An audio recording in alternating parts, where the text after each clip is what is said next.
She's good. Perfect. We're good to go. And you got my levels? Yep, you're good.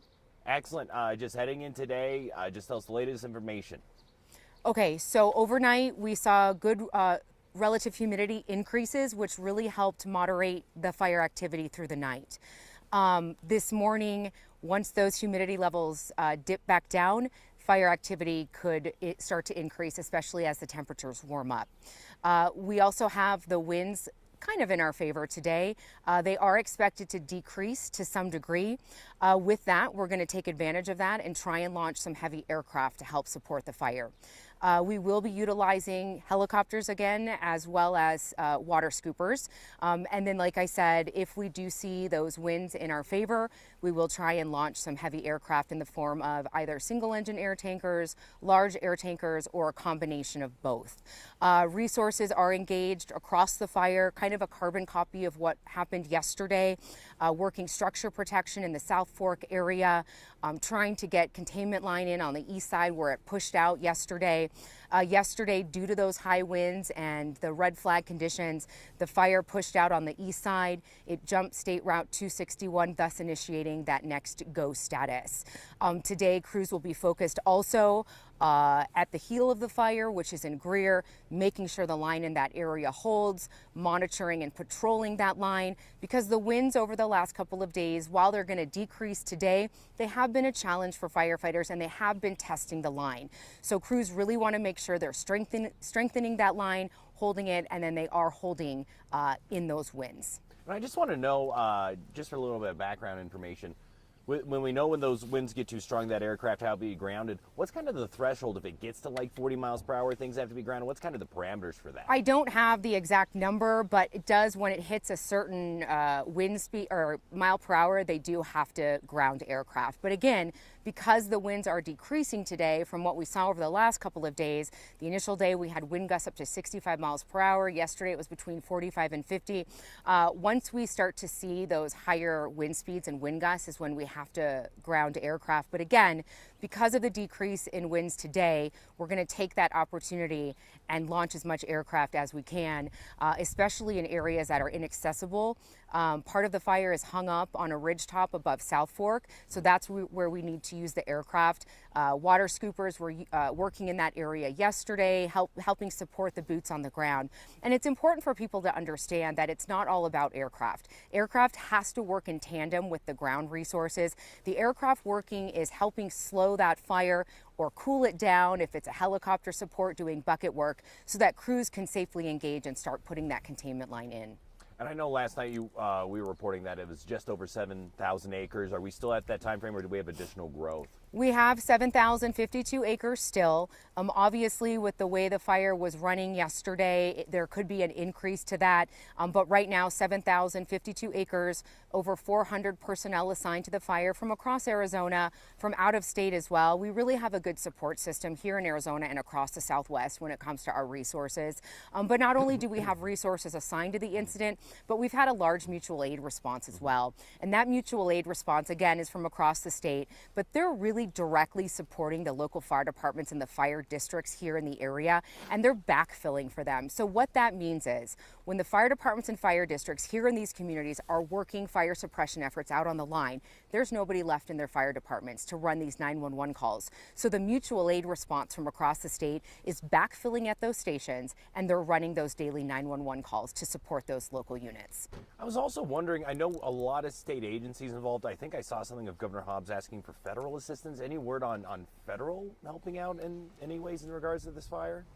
So I'm not sure what you mean by that, but we have federal assistance here. We're under the we're on unified command with the Forest Service. Okay. We've had federal support since the get-go, right? Because it started on private, it moved on to the Apache sick grave, so we went into unified command. Our responsibility as the state is private.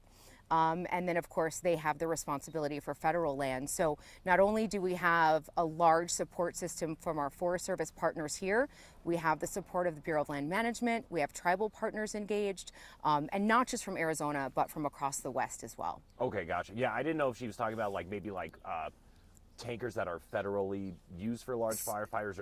So I don't have a lot of context, so I'm not really sure how to answer that question. Okay, gotcha. No, totally. But what I can also tell you is the tankers are under contract with the Forest Service. The Okay. state works out a contract with the Forest Service to utilize those tankers. Okay. So whether this is a state jurisdiction or a federal jurisdiction, if it's our fire or their fire, we have those resources at our hands because we have a contract with the Forest Service. The state also has single engine air tankers that were being utilized on this fire as well. So there's excellent cooperation between the state, the feds, and our tribal partners. We can use their equipment, they can use our equipment. So there's a lot of intermingling, I guess, if you will, of resources and cooperation. Gotcha. And then just to kind of reiterate, the game plan going today, we talked about, aircraft trying to utilize the low winds.